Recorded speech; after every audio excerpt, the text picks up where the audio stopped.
بچے اور بڑے بچے اور بڑے بچے اور بڑے انوکھی گو معلومات اچھا تصویر اور پیغام ایک وقت میں دو کام آؤ دیکھیں بچے اور بڑے بات ہے بچے اور بڑے بچے اور بڑے الحمدللہ رب العالمین والصلاة والسلام علی خاتم النبیین اما بعد فاعوذ باللہ من الشیطان الرجیم بسم اللہ الرحمن الرحیم پڑھیے الصلاة والسلام علیکہ یا رسول اللہ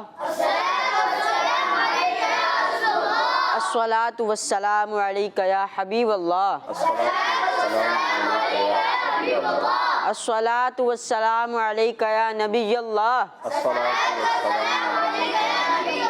وعلی آلک و صحابک یا نور اللہ۔ پیارے بچوں اور کڈس مدنی چینل کے ناظرین، ہمارا یہ پیارا سا پروگرام شروع ہو چکا ہے، نام ہے بچے اور بچے اور بڑے ہیں، مطلب بچے بھی ہوں گے اور بڑے بھی ہوں گے۔ چلے پہلے درود پاک کی فضیلت جانتے ہیں۔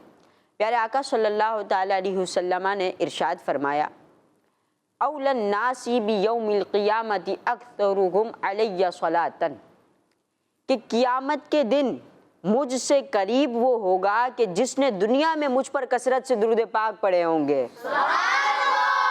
مطلب درود شریف پڑھیں اور سرکار صلی اللہ تعالیٰ علیہ وسلم کا قرب حاصل کریں۔ درود شریف کی بہت ساری برکتیں ہیں، بہت ساری فضیلتیں ہیں۔ جو دن بھر میں 50 بار درود پاک پڑھے گا، قیامت کے دن پیارے آقا صلی اللہ علیہ وسلم اس سے ہاتھ ملائیں گے۔ جو ایک بار درود شریف پڑھتا ہے تو اللہ پاک اس پہ 10 بار رحمت نازل فرماتا ہے۔ اتنی برکتوں والا صرف ایک چھوٹا سا وظیفہ ہے اور اس کا نام ہے درود پاک صلی اللہ علی محمد صلی اللہ علیہ وآلہ وسلم۔ اتنا چھوٹا سا وظیفہ، لوگ وظائف مانگ رہے ہوتے ہیں کہ ہمیں یہ وظیفہ دے دیں، وہ وظیفہ دے دیں۔ درود پاک ایسا کامل بلکہ کمال وظیفہ ہے کہ جو ہر چیز کو پورا کر دیتا ہے۔ تو درود پاک پڑھتے جائیں اور اس کی برکتوں سے اپنے قلب کو، اپنے دل کو مالا مال کرتے چلے جائیں۔ آگے بڑھتے ہیں اور اپنے گیسٹ کا آج تعارف کراتے ہیں۔ ہمارے ساتھ جو آج گیسٹ ہے وہ پہلے بھی ہمارے پروگرام میں آ چکے ہیں، تشریف لا چکے ہیں، اور ان کا نام ہے محمد انیس عطاری مدنی۔ السلام علیکم ورحمۃ اللہ وبرکاتہ۔ کیسے ہیں انیس بھائی؟ السلام ورحمۃ اللہ وبرکاتہ۔ الحمدللہ بخیر و لطف و عافیہ۔ ماشاء اللہ الکریم، اللہ پاک آپ کو ہنستا مسکراتا عافیت کے ساتھ دائم و قائم فرمائے۔ انیس بھائی آگے بڑھائیں پروگرام کو پھر۔ جی کیوں نہیں؟ ابھی تھوڑی سی باتیں ہوئی ہیں، آگے بہت ساری باتیں کرنی ہیں۔ چلیں آگے بڑھتے ہیں اور اپنے پروگرام میں تلاوت قرآن پاک شامل کرتے ہیں۔ کیسے ہیں قاری صاحب؟ الحمدللہ رب العالمین علی کل حال۔ قاری صاحب تلاوت قرآن پاک شروع کیجیے۔ اعوذ باللہ من الشیطان الرجیم،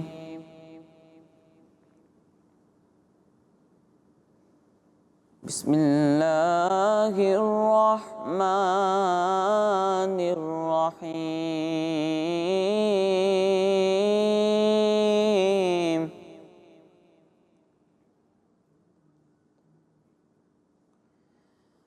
یا ایہا الذین آمنوا اطیعوا اللہ واطیعوا الرسول،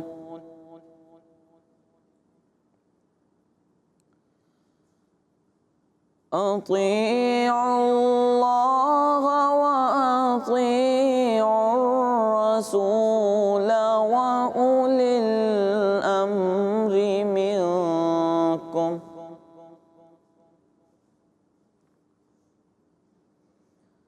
فإن تنازعتم في شيء فردوه إلى الله والرسول إن كنتم تؤمنون بالله إن كنتم تؤمنون بالله واليوم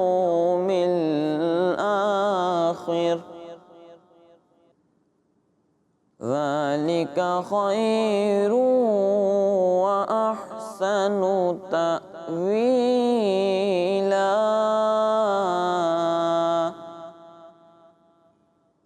صدق الله العظيم. ماشاء اللہ الکریم، ماشاء اللہ بڑے خوبصورت انداز میں اور بڑی پیاری آواز میں آپ نے اللہ پاک کے کلام قرآن پاک مصحف شریف کی آپ نے تلاوت سنائی. اللہ پاک ہمارے قلبوں، ہمارے دلوں کو، ہمارے قلوب کو اللہ پاک قرآن پاک کے نور و انوار سے منور فرما دے اور اللہ پاک ہمیں قرآن کا قاری بنا دے. اب بڑھتے ہیں کلام کی جانب اور ہمارا سیگمنٹ ہے کلام.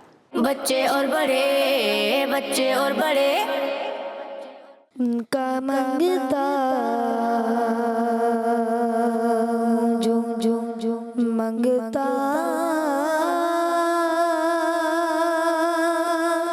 نہیں ہونے دیتے، ان کا منگتا، ان کا منگتا جو منگتا نہیں ہونے دیتے. یہ گوالے مجھے رسوا نہیں ہونے دیتے. یہ گوالے مجھے رسوا نہیں ہونے دیتے.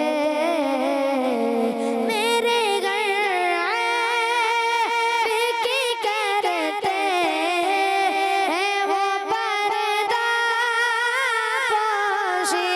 میرے گھر کی کرتے ہیں وہ پردہ پوشی. میرے جرموں کا تماشا نہیں ہونے دیتے. میرے جرموں کا تماشا نہیں ہونے دیتے. ان کا منگتا بات کرتا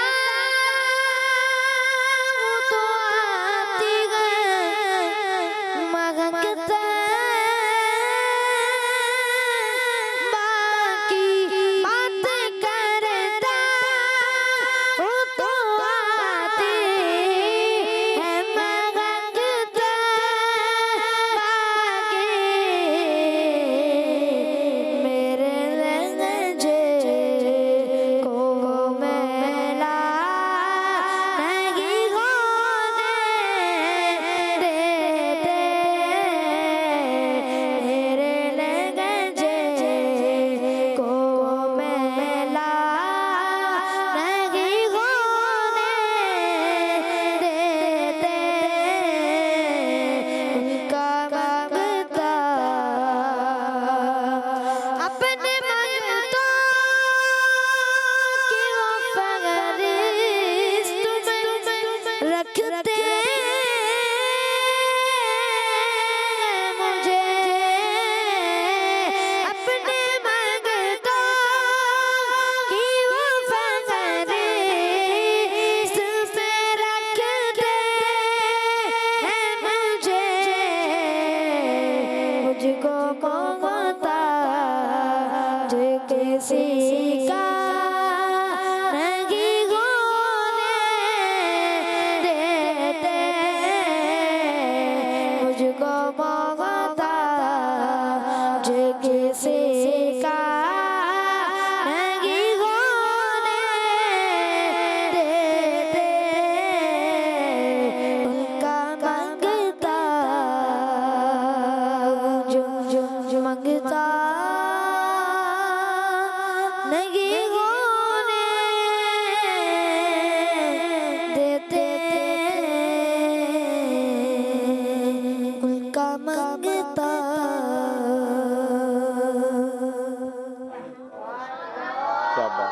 ماشاء اللہ الکریم، بڑا پیارا کلام ہے. پیارے بچوں اور کڈس بدری چینل کے ناظرین، پیارا کلام سنا، اللہ پاک آپ کو برکت دے دے. اب پروگرام کو آگے بڑھاتے ہیں اور پہلا سیگمنٹ شامل کرتے ہیں، اور سیگمنٹ کا نام ہے گیسٹ سے سوالات. بچے اور بڑے، بچے اور بڑے. ہم آ چکے ہیں اپنے سیگمنٹ میں، اور سیگمنٹ کا نام ہے گیسٹ سے سوالات. گیسٹ مطلب مہمان، اور مہمان ہیں انیس بھائی. تو انیس بھائی سے ہونے لگے ہیں کچھ سوالات. انیس بھائی اجازت ہے؟ کچھ ننھے منھے پیارے بچے آپ سے سوالات کریں گے. ماشاءاللہ، فرمائیں فرمائیں. کون سوال کرے گا؟ السلام علیکم ورحمۃ اللہ وبرکاتہ. وعلیکم السلام ورحمۃ اللہ وبرکاتہ. کیا میں آپ سے ایک سوال کر سکتا ہوں؟ جی جی کیوں نہیں، ضرور ارشاد فرمائیں. آپ کو امیر اہل سنت کی سب سے زیادہ کون سی کتاب پسند ہے، اور ہم بچوں کو امیر اہل سنت کی کون سی کتاب پڑھنی چاہیے؟ دیکھیں، یاد رکھیے، کسی بزرگ کی اگر صحبت حاصل کرنا چاہتے ہیں، امیر اہل سنت تو یہ ہمارے لیے بڑی خوش قسمتی ہے کہ ہم اس دور میں جی رہے ہیں جو امیر اہل سنت کا دور ہے. سبحان اللہ. تو ہماری نسلیں اس پر فخر کریں گی انشاءاللہ. الحمدللہ. لیکن جو ہے جن بزرگوں کی ہم صحبت حاصل نہیں کر سکے، ظاہر ہے اعلیٰ حضرت امام اہل سنت ہو گئے، امام غزالی رحمۃ اللہ تعالیٰ علیہ ہو گئے، تو بزرگان دین فرماتے ہیں کہ اگر ان کی صحبت حاصل کرنی، ان کی کتابیں پڑھی جائیں. کتابوں کے ذریعے سے ان کی سوچ ہمیں پتہ چلے گی، ان کی صحبت ہمیں ملے گی. امیر اہل سنت خود فرماتے ہیں کہ میری صحبت اگر کوئی چاہتا ہے تو مدنی مذاکرہ جو ہے دیکھیں، کہ مدنی مذاکرہ امیر اہل سنت کی صحبت. اسی طرح اگر ہم جو ہے امیر اہل سنت کی کتابیں پڑھیں گے تو امیر اہل سنت کی کتابیں پڑھنا یا امیر اہل سنت کی صحبت حاصل کرنا ہے. تو اگر مجھ سے ذاتی طور پہ پوچھیں تو 2 کتابیں مجھے امیر اہل سنت کے، تو ویسے ساری ہی ہم جو ہے نا بچپن سے جوان ہوئے ہیں امیر اہل سنت کی کتابچے پڑھتے ہوئے. ہم نے سمجھے کہ سمجھ لیجئے دینی ماحول میں چلنا سیکھا ہے ان امیر اہل سنت کی کتابوں کے ذریعے سے. صحیح، بہت علم حاصل ہوا، بہت کچھ حاصل ہوتا ہے ان کتابوں کے ذریعے سے. لیکن خاص طور پہ میں کہوں گا ایک کتاب فیضان نماز، شاہکار ہے یہ کتاب. سبحان اللہ. اگر اس کو کوئی صحیح طریقے سے پڑھے تو میں کہتا ہوں وہ کبھی نماز نہیں چھوڑے گا. نماز کے فضائل بھی، نماز نہ پڑھنے کے عذابات بھی، پھر نماز کی وہ چیزیں، وہ حکمتیں جنہوں نے نہیں پڑھی، میں کہتا ہوں ایک بار پڑھ کر دیکھیں یہ کتاب. یقین کریں یہ کتاب میرے پیر و مرشد کی کرامت ہے. ایک بار پڑھیں، آپ کو پتہ چلے گا میں یہ باتیں کیوں کر رہا ہوں. اب پروگرام میں ظاہر اتنی گنجائش نہیں ہے کہ میں اس کے بارے میں مزید تفصیل بتاؤں، لیکن اس کتاب کی تعریف نہیں کی جا سکتی. یعنی آپ اگر پڑھیں گے تو پتہ چلے گا یہ کیا چیز ہے. لاسانی ہے. بالکل بالکل، یعنی نظیر نہیں ملتی اس قسم کی. میں نے کوئی کتاب جو ہے اردو میں میری نظر سے نہیں گزری. اسی طرح امیر اہل سنت کی ایک شاہکار کتاب غیبت کی تباہ کاریاں. سبحان اللہ. اتنا ڈیپلی غیبت کے بارے میں بتایا گیا ہے، آپ یقین کریں کہ انسان کی آنکھیں کھل جاتی ہے کہ یار اسے بھی غیبت کہا جاتا ہے. ہمارے تو روزمرہ میں شامل ہے، یعنی اشاروں سے بھی غیبت ہوتی ہے. اچھا، تنزیہ انداز میں جو ہے کیا کہتے ہیں، دیکھنے سے بھی غیبت ہوتی ہے. یعنی اچھا، غیبت کرنا تو حرام ہے ہی اور اس کے عذابات کا ذکر بھی ہوا، لیکن غیبت سننا بھی حرام ہے. اللہ. یعنی یہ تو کبھی کئی ایسی چیزیں ہیں جو عوام الناس نے تو سنی تک نہیں ہوگی کہ یار یہ خزانہ ہے. یقین کریں یہ خزانہ ہے. غیبت کی تباہ کاریاں اور خاص طور پہ فیضان نماز کمال کی کتاب ہے. ضرور اس کا مطالعہ کریں. اور امیر اہل سنت کی تو ماشاءاللہ ہر کتاب ہی مایہ ناز ہے، لیکن خاص طور پہ ان 2 کتابوں نے مجھے بڑا متاثر کیا. اور میں بچوں سے بھی کہوں گا کہ آپ اگر مجھ سے پوچھیں کون سی کتاب سب سے زیادہ پڑھنی چاہیے، فیضان نماز. بار بار پڑھیں، بار بار پڑھیں. یہ کتاب آپ کو نمازوں کا پابند بنا دے گی. تو کون سی 2 کتابیں بچوں کو بھی پڑھنی ہے اور بڑوں کو بھی پڑھنی ہے اور بزرگوں کو بھی پڑھنی ہے؟ کون سی ہے؟ فیضان اور دوسری غیبت کی تباہ کاریاں. بچے بھی غیبت کر رہے ہوتے ہیں، البتہ ان کے احکام ہے کہ ان کو گناہ ملے گا یا نہیں ملے گا، لیکن بچے غیبت کر رہے ہوتے ہیں. اگر ابھی سے آپ غیبت کرنے لگ گئے پیارے بچوں، نمازیں چھوڑنے لگ گئے، آپ کی بڑے ہونے تک، بزرگ ہونے تک بھی یہی عادت رہے گی. اب یہ چیزیں بھی ہیں، آپ غیبتیں اگر بچپن سے کرنے کی عادت ہے، بعد میں اس کو چھوڑنا بہت مشکل ہے۔ بندہ یہ سوچ کے گناہ کرے کہ یار ابھی تو میں بچہ ہوں، مجھے کوئی گناہ تو ملے گا نہیں، نمازیں چھوڑ دیں، یار میں تو بچہ ہوں، نماز چھوڑنے کا تو کوئی مجھے تو عذاب ہی نہیں ہوگا وغیرہ وغیرہ، میں مکلف نہیں ہوں ابھی شریعت کا۔ نہیں، آپ مجھے بتائیں کہ ایک دن کے اندر نمازوں کی پابندی کہاں سے آ جائے گی؟ تو نماز کے احکام سیکھیں کہ اور نماز پابندی سے پڑھے، اور حکم بھی ہے ماں باپ کو کہ اگر بچہ 7 سال کا ہو جائے تو اسے نماز کا حکم کریں، تاکہ بالغ ہو تو اس کی عادت میں شامل ہو چکی ہو نمازیں، اور اسے نماز کے احکامات بھی آتے ہوں۔ ایک ہے نا طریقہ ہونا چاہیے، میں غیبت سے بچنے کا ایک بڑا پیارا اصول آپ سے عرض کروں کہ کسی کے پیٹھ پیچھے کسی کا ذکر کریں ہی نہ، اور اگر کریں تو صرف اچھے لفظوں میں، لوگوں کی اچھائیوں کو دیکھیں، اور جب آپ لوگوں کی اچھائیوں کو دیکھیں گے نا تو وہ چیز آپ کو اچھا بننے میں مدد کرے گی۔ اور جب آپ لوگوں کی برائیوں کو دیکھ رہے ہیں، صرف برائیاں دیکھتے رہیں، ایک شخص ہے بڑا نیک ہے، پرہیزگار ہے، سب کچھ ہے، اب کوئی اس میں چھوٹی سی برائی، اب کس انسان میں برائی نہیں ہوتی، اچھائیاں صرف اور صرف اچھائیاں کس شخص میں ہوگی؟ اگر آپ لوگوں کی برائیاں دیکھنے لگیں گے تو ہر شخص ہی آپ کو برا نظر آئے گا۔ تو یہ جو لوگوں کی برائیاں دیکھنے کی نیچر ہوتی ہے، یہ انسان کو خود برا بنا دیتی ہے، نیگیٹیوٹی پیدا ہوتی ہے انسان کے اندر، برائی پیدا ہوتی ہے، انسان خود برا بن جاتا ہے لوگوں کی برائیاں کرتے کرتے۔ تو اپنے آپ کو اچھائیوں کا عادی بنائیں۔ اب اگلا سوال شامل کرتے ہیں، آپ سوال کرنا چاہیں گے؟ جی سوال کریں۔ السلام علیکم، وعلیکم السلام ورحمۃ اللہ وبرکاتہ۔ میرا آپ سے سوال ہے، آپ کو عربی زبان میں مہارت حاصل ہے، آپ نے عربی زبان کہاں سے سیکھی؟ مجھے بھی عربی زبان سیکھنی ہے، میں کیا کروں؟ جی انیس بھائی۔ مہارت تو کوئی نہیں کہہ سکتا کہ عربی زبان میں مہارت ہماری کیا، وہ کیا کہتے ہیں، کیا پدی اور کیا پدی ہوئے شوربہ، یہ منہ اور مسور کی طرح کوئی دعویٰ نہیں کر سکتا عربی زبان میں مہارت۔ بس اللہ تبارک و تعالیٰ عز و جل کے کرم سے تھوڑا بہت جو ہے گفتگو کا اور جو ماشاءاللہ شرف حاصل ہوا ہے عربی زبان سیکھنے کا۔ تو اب کہاں سے سیکھے؟ دیکھیں عربی زبان جو ہے، زبان کوئی بھی ہو، چاہے انگلش ہو چاہے عربک ہو، کوئی بھی آپ سیکھنا چاہتے ہیں، دیکھیں تکلم ایک الگ چیز ہے اور صرف گرامر وغیرہ سیکھ لینا ایک الگ چیز ہے۔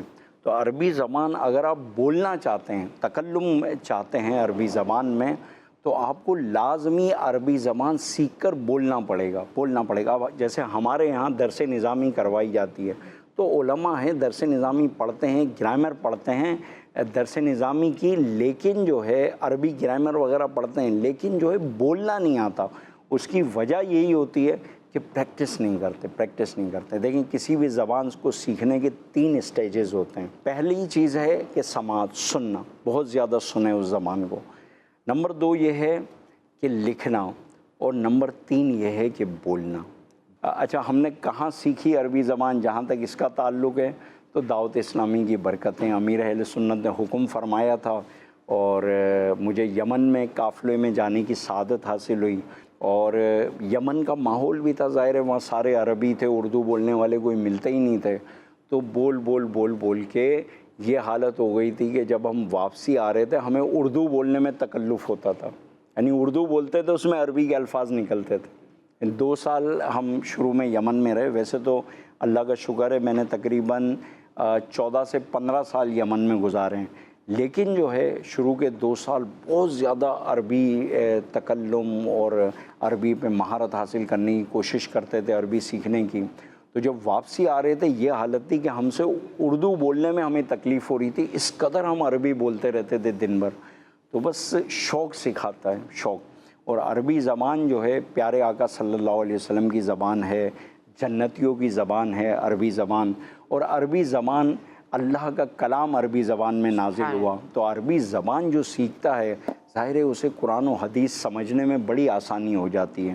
تو عربی زبان جو ہے سیکھنے کی ضرور کوشش کریں، اور اس کے لیے میں سارے بچوں کو عرض کروں گا آپ سب نیت کر لیں کہ ہم سب نے درس نظامی کرنا ہے، انشاءاللہ عالم کا کورس کرنا ہے، تو اس میں یہ ہے کہ عربی زبان کے قواعد ضوابط آپ سب سیکھ لیں گے، اور اس کے بعد پریکٹس کرتے رہیں گے تو انشاءاللہ عز و جل عربی زبان بولنا بھی آ جائے انشاءاللہ کریم اللہ پاک ہمیں ایسی میٹھی اور پیاری زبان پر بولنے کی طاقت عطا فرمائے، اور انشاءاللہ جنت میں بھی جنتیوں کی زبان ہوگی۔ اللہ پاک ہمیں پیارے آقا صلی اللہ تعالی وسلم کی کامل محبت عطا فرمائے، آمین آمین۔ پیارے بچوں اور کرسمس چینل کے ناظرین، سوالات کچھ بچوں نے کر لیے اپنے اپنے، اب آگے بڑھتے ہیں اور کچھ انوکھی سی انفارمیشن حاصل کرنے کے لیے اپنا سیگمنٹ شامل کرتے ہیں، اور سیگمنٹ کا نام ہے کچھ انوکھی انفارمیشن۔ بچے اور بڑے، بچے اور بڑے، پیارے بچوں اور کرسمس چینل کے ناظرین، ہمارے سیگمنٹ کا نام ہے کچھ انوکھی انفارمیشن۔ اب اس کو حاصل کرتے ہیں انیس بھائی سے۔ انیس بھائی کیا بتا رہے ہیں آپ؟ دیکھیں آج جو انوکھی انفارمیشن میں آپ کو دینا چاہتا ہوں، پیارے آقا صلی اللہ علیہ وسلم کے معجزات۔ یاد رکھیے معجزہ وہ ہوتا ہے جو اللہ تبارک و تعالیٰ عز و جل اپنے نبیوں کو عطا فرماتا ہے، اور معجزہ کہتے ہیں خارق عادت شے کو کہ جس کا کسی عام آدمی کے لیے کرنا ممکن نہ ہو، جو ہمارے عقل میں نہ آتا ہو، صحیح ہے، اسے کہتے ہیں۔ اور وہ چیز کسی نبی سے صادر ہو تو اس کو معجزہ کہتے ہیں۔ اچھا یہی چیز اگر کسی اللہ عز و جل کے ولی سے صادر ہو تو اسے کرامت کہتے ہیں۔ تو پیارے آقا صلی اللہ تعالیٰ علیہ وآلہ وسلم کو بے شمار معجزات عطا کیے گئے، بلکہ یہ بھی فرمایا علماء کرام نے کہ جتنے معجزات تمام انبیاء کرام کو عطا کیے گئے تھے، وہ سارے معجزات جو ہے پیارے آقا صلی اللہ تعالیٰ علیہ وآلہ وسلم کو عطا کیے گئے۔ اور ان معجزات میں ایک بڑا زبردست معجزہ یہ تھا کہ پیارے آقا صلی اللہ تعالیٰ علیہ وآلہ وسلم کا سایہ مبارکہ نہیں تھا، سبحان اللہ، سایہ نہیں تھا۔ اچھا یہ الگ بات ہے کہ پیارے آقا صلی اللہ علیہ وسلم جہاں سے گزرتے ایک بادل سایہ فگر رہتا آپ کے سر اقدس پر، آپ کے مبارک وجود پر ایک بادل جو ہے سایہ فگر رہتا، وہ ایک الگ بات ہے، لیکن آپ صلی اللہ تعالیٰ علیہ وآلہ وسلم کا سایہ نہیں تھا۔ دیکھیں روشنی جو ہے ہماری ضرورت ہے، چاہے سورج کی روشنی ہو، چاہے چاند کی روشنی ہو، چاہے تاروں کی روشنی ہو، چاہے ٹیوب لائٹ کی روشنی ہو۔ روشنی کے بغیر تو ہم جو ہے آپ خود جانتے ہیں جب لائٹ چلی آتی ہے کیا ہوتا ہے، تو روشنی کی اپنی ایک اہمیت ہے۔ اچھا جتنا کیا کہتے ہیں اندھیرا ہوتا ہے اتنی روشنی کی اہمیت بڑھتی چلی جاتی ہے۔ بہرحال روشنی کی اپنی ایک اہمیت ہے، اور روشنی جہاں پر بھی ہو، آپ نے دیکھا ہوگا کہ ہمارا سایہ ہوتا ہے، یعنی ابھی اگر آپ ٹیوب لائٹ کی روشنی میں بھی بیٹھے ہوئے ہیں تو آپ کو سایہ کہیں نہ کہیں نظر آ رہا ہوگا۔ سورج کی روشنی میں تو دیکھیں نا، اچھا سورج کی روشنی میں تو صاف طور پہ آپ کو نظر آئے گا کہ آپ کا سایہ ساتھ ساتھ ہوتا ہے نہیں ہوتا، تو سب کا ہوتا ہے۔ لیکن پیارے آقا مدینے والے مصطفیٰ صلی اللہ تعالیٰ علیہ وآلہ وسلم کا سایہ نہیں ہوتا تھا، یعنی ثانی تو بڑی بات ہے، سایہ نہ ملے گا، یعنی سرکار صلی اللہ تعالیٰ علیہ وآلہ وسلم کی ذات اقدس کا آپ ثانی ڈھونڈنے جائیں، ثانی تو بہت بڑی بات ہے، میرے پیارے آقا صلی اللہ تعالیٰ علیہ وآلہ وسلم کا سایہ تک نہیں تھا۔ سبحان اللہ۔ اچھا اب اس میں حکمت کیا تھی، کیوں نہیں تھا؟ تو ایک عقلی بات تو یہ ہے سمپل کہ پیارے آقا صلی اللہ تعالیٰ علیہ وآلہ وسلم اللہ عز و جل کا نور ہے، پیارے آقا صلی اللہ علیہ وسلم نور ہے، اور نور کا سایہ کیسے ہو سکتا ہے؟ نور کا سایہ کیسے ہو سکتا ہے؟ تو یہ ایک دلیل ہے پیارے آقا صلی اللہ تعالیٰ علیہ وآلہ وسلم کے نوری بشر ہونے کی۔ آپ بشر تو تھے ہی، لیکن ہماری طرح نہیں، وہ بشر تھے کہ جب آنکھ اٹھاتے تو جو ہے جو لوح محفوظ پہ لکھی ہوئی تقدیریں پڑھ لیں، اور جب نظریں جو ہے زمین پہ جاتی تو قبر کے حالات منکشف ہو جائے، وہ بشر تھے۔ آپ انگلیوں سے چشمے بہہ جاتے تھے، جناب دم کر دے تو سوکھے تھنوں میں جو ہے دودھ نکل آتا تھا، تو پیارے آقا صلی اللہ علیہ وسلم کے ایک اشارے پر چاند کے 2 ٹکڑے ہو جاتے تھے، تو وہ بشر تھے، لیکن وہ بشر ہماری طرح نہیں تھے، ہماری کیا اوقات ہے، اور ہماری طرح وہ بشر نہیں تھے، بلکہ وہ نوری بشر ہیں۔ پیارے آقا صلی اللہ علیہ وسلم کیا ہے؟ نوری بشر ہے، اور اس کی دلیل یہ ہے کہ پیارے آقا صلی اللہ علیہ وسلم کا سایہ مبارکہ نہیں تھا۔ اور ایک اور حکمت، سیدنا عثمان ذو النورین رضی اللہ تعالیٰ عنہ فرماتے ہیں کہ پیارے آقا صلی اللہ تعالیٰ علیہ وآلہ وسلم کا سایہ اللہ تبارک و تعالیٰ عز و جل نے پیدا نہیں فرمایا تاکہ جو ہے اس پر پاؤں رکھ کر کوئی بے ادبی نہ کرے. سبحان اللہ. یعنی یہ بھی ایک بہت بڑی حکمت ہے کہ اللہ تبارک و تعالیٰ عز و جل کو منظور ہی نہیں تھا کہ پیارے آقا صلی اللہ علیہ وسلم کا سایہ ہو اور کوئی معاذ اللہ اس سائے پر چلے. یعنی ہو جاتا ہے نا، ہمارا سایہ ہوتا ہے، ہمارے سائے پہ لوگ چل رہے ہوتے ہیں، تو اللہ تبارک و تعالیٰ عز و جل کو یہ منظور نہ تھا کہ پیارے آقا صلی اللہ تعالیٰ علیہ وآلہ وسلم کے سائے مبارکہ پر کسی کا پاؤں پڑے. تو اللہ تبارک و تعالیٰ عز و جل نے پیارے آقا صلی اللہ تعالیٰ علیہ وآلہ وسلم کا سایہ مبارکہ ہی نہیں رکھا. سبحان اللہ. اور حضرت عبداللہ ابن عباس رضی اللہ تعالیٰ عنہ فرماتے ہیں کہ پیارے آقا صلی اللہ تعالیٰ علیہ وآلہ وسلم اگر سورج کے سامنے کھڑے ہو جاتے تو سورج کی روشنی آپ کی روشنی کے سامنے، آپ کے نور کے سامنے مان پڑ جاتی. اور اسی طرح اگر چراغ کے سامنے تشریف فرما ہو جاتے تو چراغ کی روشنی آپ کے نور کے سامنے ماند پڑ جایا کرتی تھی. کیا بات ہے، سبحان اللہ. یعنی اس کا مطلب یہ نہیں ہے کہ سورج کی روشنی ہے، پیارے آقا صلی اللہ علیہ وسلم کی روشنی اس سے بہت زیادہ ہے وغیرہ، اس طرح کے معنوں میں نہیں. یہ ان معنوں میں ہے کہ جیسے جب سورج روشن ہوتا ہے تو ظاہر ہے کہ تاروں کی روشنی نظر ہی نہیں آتی. اسی طرح میرے پیارے آقا صلی اللہ علیہ وسلم کے نور کے سامنے کیا ٹھہر سکتا ہے. سبحان اللہ.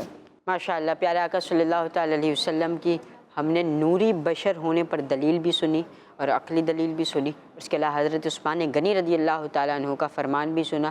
تو پیارے آقا کی تو بات ہی نرالی ہے. میرے پیارے آقا کی بات ہی نرالی ہے. دو جہاں کے داتا ہے، کل جہاں سہالی ہے. سبحان اللہ. اللہ پاک ہمیں پس پیارے آقا صلی اللہ علیہ وسلم کے خادموں میں بنا دے. پیارے آقا صلی اللہ علیہ وسلم کی اللہ پاک ہمیں شفاعت نصیب فرمائے. اب اگلا سیگمنٹ شامل کرتے ہیں اور سیگمنٹ کا نام ہے حروف سوال جواب. بچے اور بڑے، بچے اور بڑے. ہمارے سیگمنٹ کا نام ہے حروف سوال جواب. کیا نام ہے؟ کس سے ہوگا پتہ ہے آپ کو؟ سیگمنٹ. اس میں سوالات ہوں گے. حروف سوال ہے نا، سوال ہے نا، تو سوالات ہوں گے. کس سے ہوں گے؟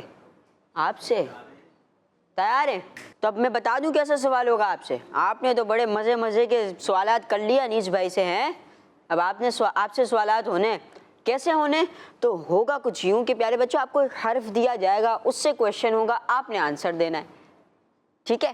جیسے مثال کے طور پر الف سے کسی شہر کا نام بتائے، بے سے کسی دکان کا نام بتائیں، نہر کا نام بتائیں. سمجھ گئے؟ ایک حرف ہوگا، کویشچن ہوں گے، آپ نے کیا کرنا ہے؟ آواز تو نکالیں. ریڈی ہیں؟ جی. شروع کرتے ہیں. جی انیس بھائی. سیدھی طرف سے شروع کریں. حرف ہا سے اس مبارک پتھر کا نام بتائیں جو کعبہ شریف کی دیوار میں نصب ہے یعنی فکس ہے. کون بتائے گا؟ ہاتھ اٹھائیں. چلیں آپ بتا دیں.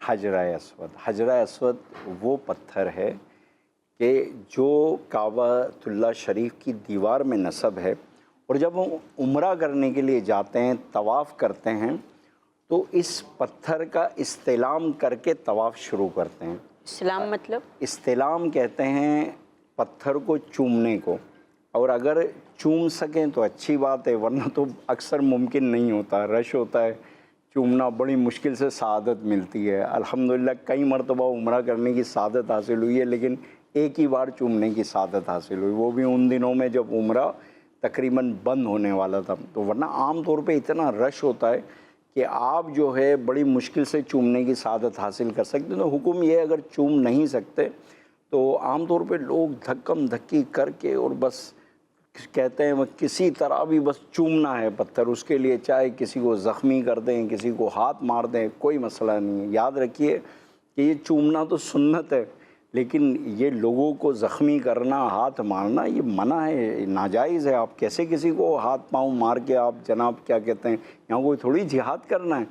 تو بہرحال بہتر یہی ہے کہ جب ایسے حالات ہو تو نہ چوما جائے، دور سے استلام کر لیا جائے. تو بہرحال اس طرح عمرہ جو ہے نا جب ہم کرتے ہیں طواف کرتے ہیں تو حجرہ اسود سے ہی سٹارٹ کرتے ہیں اور حجرہ اسود پر ہی ختم کرتے ہیں، اور یہ وہ مبارک پتھر ہے۔ یقیناً حجرہ اسود کو چومنا اتنی بڑی سعادت ہے، اس کا تو کوئی انکار ہی نہیں کر سکتا یار۔ پیارے آقا صلی اللہ تعالیٰ علیہ وآلہ وسلم نے اس مبارک پتھر کو چوما ہے، سبحان اللہ۔ اس کو چومنا کتنی بڑی سعادت کی بات۔ سبحان اللہ۔ دوسرا سوال، دوسرا سوال، حرف کاف سے نبی کریم رؤوف الرحیم صلی اللہ تعالیٰ علیہ وآلہ وسلم کے صاحبزادے کا، شہزادے کا نام بتائیں۔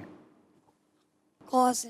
قاسم، ماشاء اللہ، سیدنا قاسم رضی اللہ تعالیٰ عنہ۔ کیا بات ہے، سبحان اللہ۔ آپ کا جواب درست ہے۔ تیسرے سوال کی طرف آتے ہیں۔ حرف طا سے اس پہاڑ کا نام بتائیں کہ جس پہاڑ پر جا کر سیدنا موسیٰ کلیم اللہ علیہ نبینا علیہ الصلاۃ والسلام اللہ تبارک و تعالی عز و جل سے تکلم کا، کلام کرنے کا، گفتگو کا شرف حاصل کیا کرتے تھے۔ کون بتائے؟ حرف طا سے۔ کوہ طور۔ آپ کا جواب درست ہے۔ یہ وہ جگہ ہے جہاں پر سیدنا موسیٰ کلیم اللہ علیہ نبینا علیہ الصلاۃ والسلام جا کر اللہ تبارک و تعالی عز و جل سے شرف تکلم حاصل کیا کرتے تھے، یعنی کلام کیا کرتے تھے۔ پیارے بچوں، آپ سے سوال یہ کہ کیسے نبی علیہ السلام کا نام بتائیں جن کے نام کا پہلا اور آخری حرف دال سے آتا ہے؟ اوہو، ماشاء اللہ۔ ٹیم بی سے 4 ہاتھ اٹھیں، ٹیم اے میں سے سارے ہاتھ اٹھیں۔ ٹیم بی ایک بچے کا ہاتھ نہیں اٹھا۔ آپ کا بھی ہاتھ اٹھ گیا ہے، آپ کو بھی پتہ چل گیا؟ اچھا، تو سب مل کے بتا دیں۔ داؤد علیہ السلام۔ داؤد علیہ نبینا علیہ الصلاۃ والسلام۔ تو حضرت داؤد علیہ الصلاۃ والسلام، جن کے شروع میں بھی حرف دال آتا ہے اور آخر میں بھی حرف دال آتا ہے۔ اچھا، اس حضرت سیدنا داؤد علیہ نبینا علیہ الصلاۃ والسلام کی ایک صفت بڑی مشہور تھی، ایک ان کا معجزہ بڑا مشہور ہے، وہ ہے لحن داؤدی۔ یہ لحن داؤدی کہا جاتا ہے کہ حضرت داؤد علیہ نبینا علیہ الصلاۃ والسلام کی قرات جب وہ تلاوت فرمایا کرتے تھے تو ایسی رکت ہوا کرتی تھی اس تلاوت کے اندر کہ شجر و حجر جو ہے اس پہاڑ، اس تلاوت کو سن کر رویا کرتے تھے اور جھوما کرتے تھے۔ اور قیامت کے دن انشاءاللہ عز و جل سیدنا داؤد علیہ نبینا علیہ الصلاۃ والسلام کی تلاوت سننے کا شرف ہمیں بھی حاصل ہوگا انشاءاللہ۔ آخری سوال ہے، حرف طا، کون سا حرف؟ تانی طا، ٹھیک ہے، جو ضا سے پہلے آتا ہے۔ حرف طا سے ایک ایسی چیز کا نام بتائیں جس کا عذاب حضرت نوح علیہ الصلاۃ والسلام کی قوم پر آیا تھا۔ حرف طا سے ایک ایسی چیز کا نام بتائیں جس کا عذاب حضرت نوح علیہ السلام کی قوم پر آیا تھا۔ کیا آیا تھا؟ آپ کو معلوم ہے؟ طوفان۔ طوفان۔ کیا آیا تھا؟ طوفان۔ سب نے جواب دے دیا، تو شایان بھائی کے ساتھ آپ سب کا جواب درست ہے۔ ماشاء اللہ۔ پیارے بچوں اور کڈس مدنی چینل کے ناظرین، ہمارا یہ پیارا سا پروگرام اب وقت اختتام کی جانب ہے، اب ہم اینڈ کرنے لگے پروگرام کو۔ تو آخری سوال میں انیس بھائی سے کروں گا۔ انیس بھائی، پروگرام کیسا لگا آپ کو؟ ماشاءاللہ، میں جب بھی آتا ہوں مجھے بڑی خوشی ہوتی ہے، ایک نئے سبجیکٹ کے ساتھ، نئی معلومات کے ساتھ، بلکہ میری بھی معلومات میں الحمدللہ اضافہ ہوتا ہے بچوں کے ساتھ۔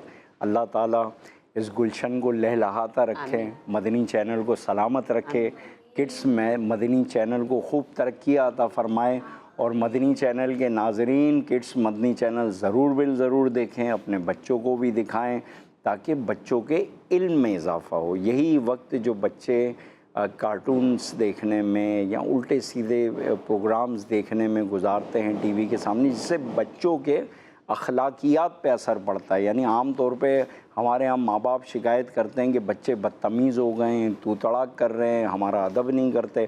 بچوں کو کارٹونز دکھا رہے ہیں جس میں اچھل کود کے سوا کچھ بھی نہیں ہے، یا جناب آج کل تو ایسے کارٹونز بھی آ رہے ہیں جو بچوں کے اخلاقیات پہ بلکہ عقائد تک پر بھی اثر انداز ہو رہے ہیں. اب بچے ظاہر ہے ایک سمجھ لیجئے کہ ایک جو ہے کوڑا صفحہ ہے، ایک سادہ صفحہ ہے، اس پہ جو چاہیں آپ تحریر کر دیں. اب آپ اگر غیر ذمہ داری، ماں باپ اگر غیر ذمہ داری کا ثبوت دیتے ہوئے بچوں کو اسکرین کے سامنے بٹھا دیں اور آپ یہ بھی نہ سوچیں کہ یار یہ دیکھ کیا رہے ہیں، پھر آپ یہ شکایت کریں کہ یار بچے بدتمیز ہو رہے ہیں، تو وہ تو ہونا ہے، بدتمیز بھی ہونا ہے، دین سے بھی دور ہونا ہے، اور پتہ نہیں کیا کیا ہونا ہے. تو بچوں کو، ماں باپ کو بھی چاہیے کہ مدنی چینل دیکھنے کا عادی بنائیں بچوں کو. اور دیکھیں یہ اتنا پیارا پروگرام ماشاءاللہ، آج ہم نے کتنی چیزیں سیکھی اس چھوٹے سے پروگرام کے اندر. تو کاش کہ ہم اپنے بچوں کو جو ہے کڈس مدنی چینل دکھانے کا عادی بنائیں. تو ماشاءاللہ اس پروگرام کی کیا بات ہے، ماشاءاللہ جب بھی آتے ہیں ایک نئی معلومات حاصل ہوتی ہیں ماشاءاللہ. جزاک اللہ خیر. اللہ پاک ہمیں دین و دنیا کی ڈھیر برکتیں نصیب فرمائے. پیارے بچوں اور کڈس مدنی چینل کے ناظرین، انشاءاللہ اگلے ہفتے پھر حاضر ہوں گے. آپ دیکھنا نہ بھولیے گا بچے اور بڑے پروگرام. تب تک کے لیے انتظار کیجئے، تب جب ہم آئیں گے نئے مہمان کے ساتھ آئیں گے، تو نئے مہمان سے انشاءاللہ بہت ساری باتیں کریں گے. ان سے بھی کتنی باتیں کریں گے؟ تو ابھی تو باتیں ہو چکی ہیں. اور اینڈ کی جانب ہے اللہ پاک اس گلشن کو اور مدنی چینل کی پوری ٹیم کو جو اس پروگرام کو مینیج کرتی ہے، اس پروگرام کو چلاتی ہے، تو اللہ پاک تمام کو برکتیں دے. اللہ پاک ہمیں اپنا مطیع و فرما بردار بندہ بنا لے. صلو علی الحبیب صلی اللہ علیہ وسلم. کڈس مدنی چینل، بچے اور بڑے، بچے اور بڑے، بچے اور بڑے، انوکھی گو معلومات. اچھا، تصویر اور پیغام ایک وقت میں دو کام. آؤ دیکھیں بچے اور بڑے، بات ہے بچے اور بڑے، بچے اور بڑے. بچوں کا مدنی چینل آ گیا، بچوں کا آ گیا.